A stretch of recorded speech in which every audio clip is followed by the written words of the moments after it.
Hi, this is Christopher James with All Things Branson and Branson Talk, and we are here in April 2019, with brand new mayor here in Branson, Missouri, Mr. Edd Akers.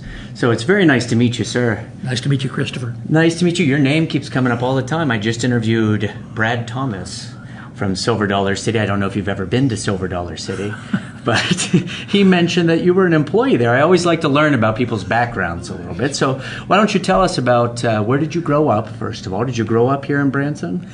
Actually born in the back of a general store over on Highway 13. My dad had put in a general store, and during the war years, operated the store.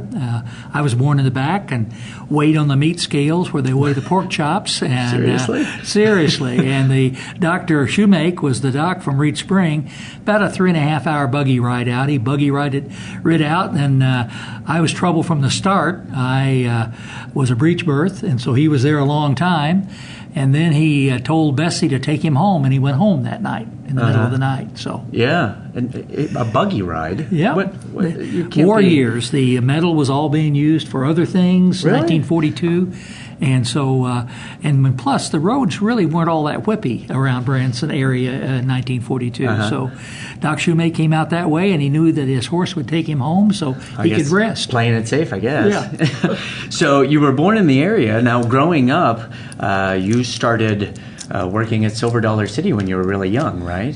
We moved here to Branson actually when I was 4 years old, and then I grew up here in the community riding bicycles all over the place. And but I started work at Silver Dollar City when I was 14 years old. I would hitch a ride with Jack Hershen from Al Moldenhauer Station downtown Branson, and go out and spend a day raking leaves or making bumper stickers. We used to put them on with wire, and so you had to cut the wire and untwist it, and then put them through the signs.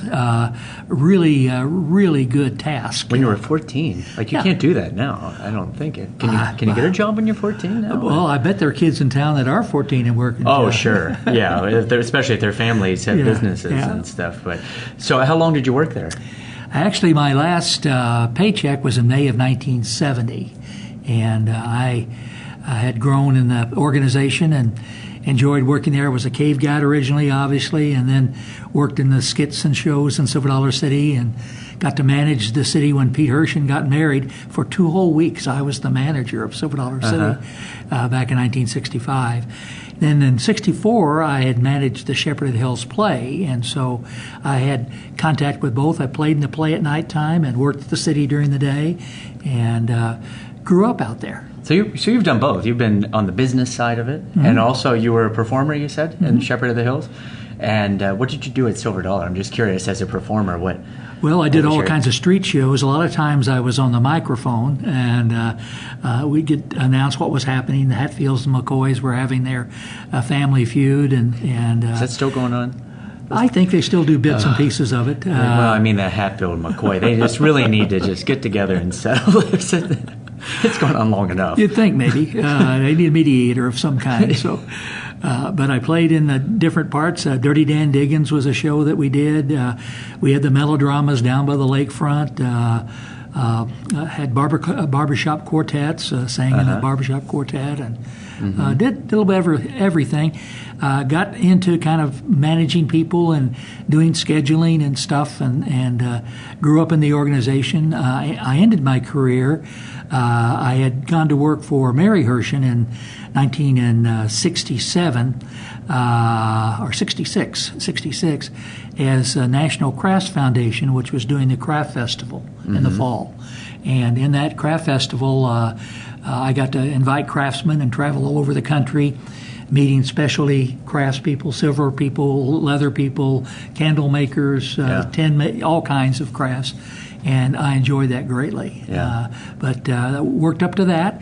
And then in November of 1969, my dad passed away real suddenly here in Branson. He had a general insurance agency.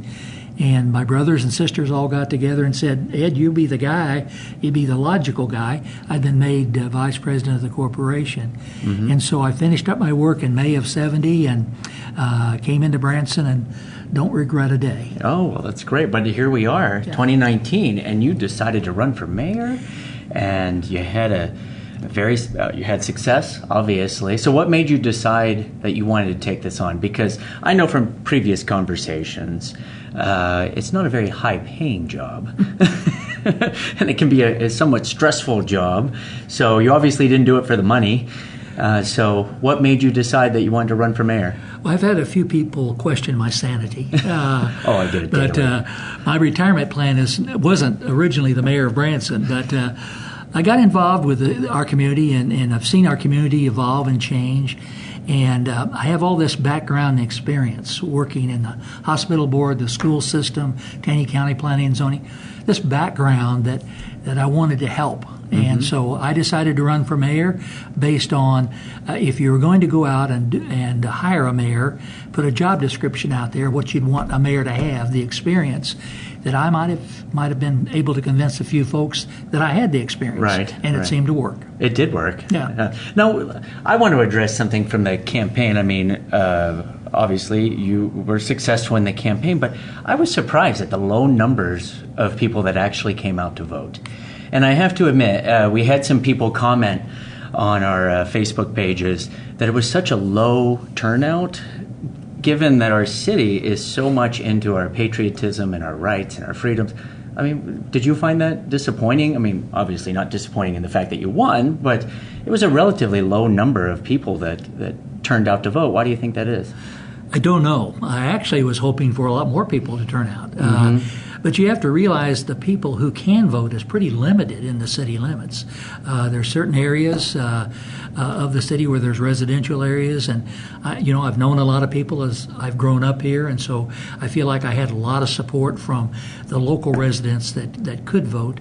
But it is disappointing to see people not taking advantage of their opportunity to vote and do so. There weren't any huge burning issues that people were voting for, but I'm just pleased that I got enough folks to hear that, I really want the job, I'm going to do the job. And this may sound odd to you, but I feel like this is where I'm supposed to be.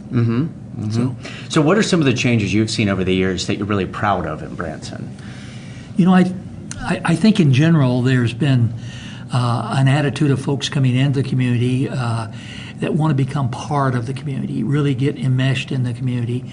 And then you have some people that come in and just want to take money out of the community. And but those folks that have come in and then finally realize, and I've seen turnarounds. I've seen people that came in first for the money because they saw all these people and then realized that it's a part of a community that if everyone does well, if everyone works together, we can all do well. The pie of monies, the income, is only so big. And so that's now being split smaller slices. It's a time for us to look into the future and say, hey, what can we do to grow the income stream? What can we do to grow the people that come here, the unique things that need to happen to bring people here? And we've always had the uniqueness of the music show industry, and it's a very powerful industry. But if people that are interested in baseball and come down here to the ballparks of America and suddenly they see there's some shows that they hadn't known about before and they go see a show, the shows benefit. So there's a lot of discussion needs to be had. The city helped be involved with the chamber, I think, to do an entertainment study. And that study's going to be coming out in the near future. I'm not exactly sure when, but I'll be anxious to see what the recommendations are in regard to it. I'm very open about things that I not necessarily have an opinion on, but see as more factual information. And the truth is we don't have enough people going to shows to support the number of shows we have. That's a valid comment. And so if we're going to grow that pie, we've got to find ways to either help bring them in through shows or help bring them in through other attractions that attract a unique clientele that suddenly learn we have shows here and an opportunity to like the baseball part that you mentioned. I mean, that's helped a lot. Sight and Sound's one that, I could designate to say that's brought new people to town. Right. And they realize there's other stuff here. So it's not an easy it's complex in regard to how it works together, but you're going to need some people with a little bit of vision to look down the road and see that in the long term, we've got to make some changes now to benefit the future of Branson. Right, because everything's so intertwined. We get a lot of comments from viewers that, we're getting too many attraction type things, too many museums, too many zip lines, too many. But to me, those bring in people that don't want to sit all day and watch shows all day. So they come in maybe to go to the museum and then catch a show at night. And so I think they all work together. I don't think it's a bad thing. And also now we appeal to a wider spectrum of people. Because I know when I first came here, Silver Dollar City was here, Whitewater. I've been here going on 20 years. And now I've noticed there's a lot more things for all kinds of ages to do here. And I think that's a good thing. And we get a lot of people that will mention, well, now you're trying to attract the demographic of the young audiences, young families. And I always point out that most of the people we talk to started coming to Branson when they were kids. Like they came with their parents. They just forget that. They forget that. But times do change. So I think some of the music is starting to change that they perform. And they also have to realize that the people that are retired now were in high school in the 60s or so. So the music needs to change some as well. But I think, there's a lot of people, as you were saying, that come into town and make investments. But this year we're highlighting individuals that have made investments in town. We've interviewed Clay Cooper, that has put a lot of time and money into that. Mike Patrick is also at the Grand Country. They've done a lot of things. And so we're really focusing on these people that invest their time and money in this town. And because there's so many people that have been here for so long, and a lot of people say, well, we need the big names. We need the big names to come in. And if there was the possibility of them making the money, they would be here, right? It's just business. Well, my whole concept is I'm transparent. I'm looking at the whole situation. You got to have some intelligent discussion and make good decisions. But you got to make decisions at some point in time. You can't just talk about it all the time. And so I see the people, and the people you mentioned who have invested, they're very aware that they've got to be unique and attract people to themselves. I'm really pleased because we've got some really quality people that own business here in the community and that make their livelihood here in the community, but they've got to come to a table. We've got to get them to the table to help make a plan. Years ago I talked about with another group. I talked about, well, is it time for Branson to consider being the Broadway of the Midwest? Is it time for the plays to come in and start drawing people also besides the music? Most folks that come have certain music taste. They want to come for something specific. But what happens, I'm seeing, are people that come here like for the archery tournament a couple weekends ago. I think most of those people were blown away by all the availability of shows and entertainment that we had on the strip and the area.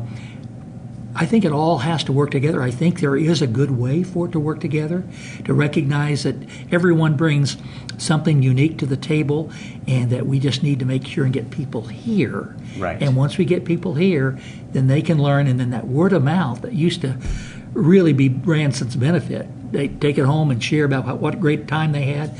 And two, with the international things going on, Johnny Morris bringing in the folks to the golf tournament that he has, and then other attractions there.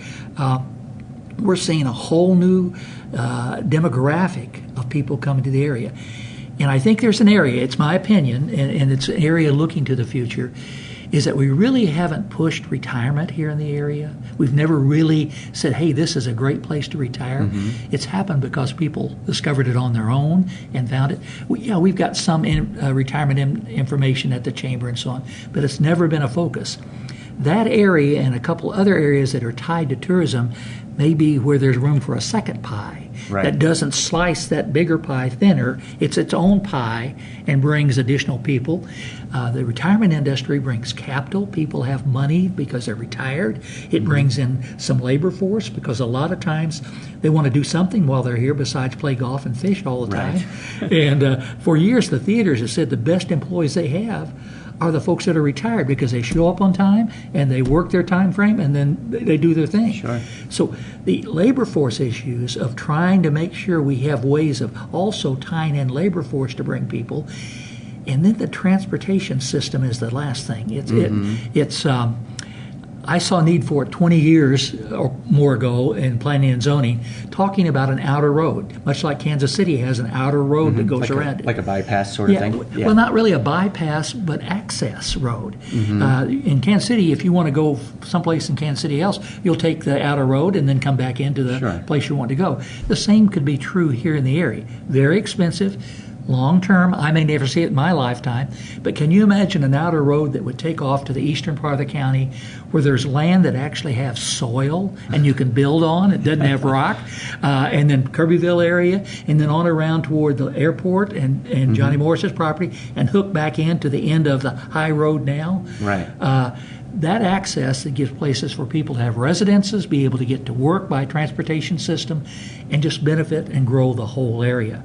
But it's got to happen from starting now, and we've got to get buy-in from all the government agencies, counties, cities, and so on to say, hey, the future economic growth of this area is dependent on us being able to have a good workforce, a healthy workforce, being able to have transportation system for people to get around, and being able to have those things that actually draw people, those visitors that we want to love on and show them how friendly we are to this area. Right.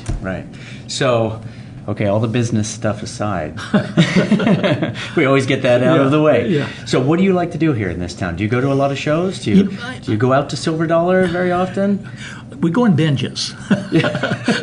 We'll decide, well, we're going to go see shows, this week. My wife and I, we have all three of our children here and 6 grandkids, and so we spend a lot of our time soccer games and baseball practice and things like that, which is I'm so blessed. Yeah, because I saw you throwing out the first pitch. Was that yesterday? Yes, it was. Yeah, I didn't do a very good job. My sinker sank too quickly. Were you a baseball player growing up? I was, and I was a pitcher. And but the years have worn. Yeah. But I enjoyed that. That was really an honor. Hollister Chamber of Commerce asked me a couple of years ago if I'd come in just to be there and kind of help them with the history and things and going on in the area. And I had a great time. I mean, just really enjoyed working with Todd Ashelman and now the current administration's working over there. But they invited me to come up, and little did I know that I was going to be throwing out the first pitch. So your excuse is you didn't warm up, right? That's right. If they had given you a notice, you got to stretch. I could have had my grandson who could throw it all the way to home plate to be with. Oh, it didn't make it to home plate? Well, I did make it to home plate, but on the bounce. Oh, okay. But yes, it's this area I've grown up in. I enjoy, and much more so as I've gotten older, and I know this is a thing for people getting older, but I really enjoy the springtime, and I enjoy the summer, and I enjoy the fall, and I enjoy the winter. They're all uniquely different. Yeah. And there's beauty in every one of them. And I'm learning to enjoy the beauty of each. We have some property out on Bull Creek, and I go out there and take my lawn chair right in the middle of the creek and let the minnows chew on the hair on my leg, and sit there in the creek with my boys, listen to a Cardinal ball game. That's fine. So, yeah, and but the other thing at the creek have a lot of baptisms done there, and so I get to see folks that come out of that water looking so new and fresh. And they look over and see you with minnows. I'm not out there with them. I'm watching from the shore. But that would be a little weird. Just sit there in your chair. But the old man of the creek. Like, who is that? We just ignore him. But this area has so many things to offer. I love the museum. I like to have a chance to talk about the area. As you can tell, I don't like to talk. But I have a lot of oral history, and I've done that several times. I did it on the showboat one time for the Legacy Group, and I spoke to the standing room only crowd. Just because they took all the chairs out. But people like to hear about this area. They do, and Karen and I used to talk all the time because in the off season I travel a lot, and I do a little thing because a lot of people that I run into when I get introduced performing in LA, or I was in Chicago this past year, in Mexico, they'll introduce me as doing 400 and some shows a year in Branson, Missouri. You'd be surprised how many people come up and say, Richard Branson? Is it Richard Branson? No. What is a Branson, Missouri? They just don't know in LA and stuff. And so I explained, I said, well, we have like 100 shows. They're like, 100? Yeah. And I start pulling up pictures on the phone. And so on cruise ships and stuff, I'll do a little talk about Branson for people after the show. If you want to learn more about Branson, stick around. I tell them about Silver Dollar City and Marble Cave, and you know a lot more about it than I do. Just educating the people as to what it is. And because there are a lot of people, like you were saying, drawing the people in is the problem, because there are a lot of people that have no idea. No idea, just everything. I started explaining about the lakes, how we have all the lakes and the fishing and the dam. And now the golf. And the golf. Oh. And I'm sure you're excited. Justin Timberlake coming. Well, I know who he is. That's good. That's a start. I'm sure my grandkids know a lot better than I do. Yeah. Are you a golfer? I am. I haven't golfed as much recently. I had some back issues, but I love golf, love to watch golf. And some of these guys that come in are my heroes. You know, they come into the legends of golf. So. Oh, I wish I could do it. I have a couple condos over at Point Royale, right on the golf course, and we sell them as right on the golf course. And my wife says, all the years we've owned those, you've never golfed. Yeah. Because I never have the time. Yeah. Golf takes a long time to do. But we have all the lakes, we have all the shopping. I think the Branson Landing is amazing. And with everything they're doing and the concerts and all of that stuff. And so as soon as I start explaining this stuff, people are dumbfounded. Yeah. They're like, this exists. Where is it again? Yeah. Missouri? Yeah. And so it's very, very funny to me. You know, to hear the comments from the people out at the golf tournament that didn't realize this part of the world existed. And they're just in awe. The view, obviously, from the top of the rock, the golf courses themselves. Mr. Morris is really, it's something special. Yeah. It's going to be even more in the future. He's got a lot of potential. He's going somewhere someday. Yeah. Let me share. You mentioned something, and I'd like to talk about this. Michael London, several years ago, really pushed 100 shows in the community, and at the time, I think that was the thing to do. That was what was going on. But I think now, and this is just, again, thinking through and looking at the economics, if you had 60 shows rather than 100 shows, would the 60 do better? And the logical answer is yes. Do you need 100 shows now? That was promotional more, and it really effective and very good. But now I think we need to be getting to some way, and one of the candidates for city council, Marshall Howden, I did it wrong. Marshall Howden talked a lot about that. That was his primarily emphasis. The shows, we just need to get that information and get together. And it may be that, maybe 60 shows is the ideal size. Maybe that's the way that the pie then can be a little bigger for people to be able to make a living. But I hate to see people come here and spend their life savings, do their dream, and then have issues and have to go out of business. The shows fail. Yeah. And so I'm into helping people get done what they'd like to get done. Yeah, because so many people think it's going to be easy, and they can just come into town. And this is one of the focuses we always have with people that run their own shows, is that it's a 5-year plan, at least. And so even big names, Willie Nelson, Wayne Newton, all these people have come into town. It just didn't work out for them, And one misconception people have about the mayor, it seems like always, and just the city in general, is you guys don't have control over it. You can't tell a show to close. You can't open a show. The city doesn't control that sort of thing. Because a lot of people say, well, we need to start getting rid of this type of business or that, but you can't really do that. So no. It's capitalism. I think a lot of people have a misconception in general about the mayor. The mayor really only breaks a tie vote. Yeah. The folks who really do the voting and have the power base are the older people. And now I do believe the mayor has a very powerful voice in helping make sure they get all the information they need to be able to make good quality decisions. Make sure that they have what they need to be able to represent their wards. We have a group of dedicated council people. Again, they're not paid either. But I have no allegiance or any ties to anyone because I'm at a point in my life where this is my retirement plan, and so it's unique and unusual. But what I hope to bring is also bring some interest from people who are at the retirement age, who only golf and fish so much that they might have a little extra time to come in and serve the city and help on committees, help on areas to help, and they have expertise and knowledge and background and all the stuff. But that would bring a lot of older people here to town, but that's not all bad. There's some wisdom in some older people around, and other societies revere their older people. Yeah, And, I lived in China for a while, and it's completely yes. different in Asia. I mean, yes, those are the most respected people by Yes. far, by Yes. far. And I do too. I respect them unless I'm trying to get to work. Now you got into meddling. Now what? You got into meddling. I used to do these Branson Laws just as a joke, where if you're behind an Oldsmobile or a Cadillac and you can't see the top of somebody's head, you're going to be late to something. That sort of thing. Well, we do have folks that are here just awesome, and I had a 90-year-old father-in-law who loved to drive. My great-grandmother drove until she was 98 years old. But finally, we were able to get him to stop doing that. But I think the important thing is that the people in this community can all work together. Right. And whether they're older folks or younger folks, there's a common ground. There's a common area. And there's no old Branson, new Branson. It's Branson trying to serve. But we've kind of gone away in some cases of the friendliness that really brought people here originally. The smiles, the waitress at the restaurant who can tell you about the latest show and all that.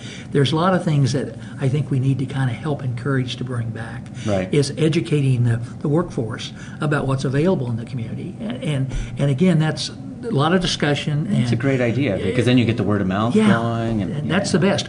When the maid at one of the motels is asked by a visitor, well, what show do you like, or what show is best to you? And then, I never get to go to a show. All I do is work. Yeah. We've got to have a better way. And then letting people turn left, just let them turn left, or letting people in, in the line of traffic. Just the old Ozark hillbilly friendliness, that's there. Those kind of things will make Branson really viable in the long run. Well, we always end all of our interviews by telling everybody to be nice to each other, right? Just everybody get along, do something nice for someone. And this has been a great talk. I really appreciate you giving us your time. Yeah. And I know you're just getting settled in. You got this basically your work area. Well, I have a desk eventually coming, but eventually. And we're making one office into two offices is what's happening. Oh, I see. And we got a new city administrator coming eventually, and so that's going to be his. I'll have my thumb right on him. See right.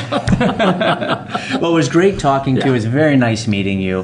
Thank you very much, Ed, for taking the time to talk with us. I'm Christopher James with All Things Branson. Be sure to follow us online. Comment down below as to who we should interview next. And as always, be nice to each other. Bye-bye.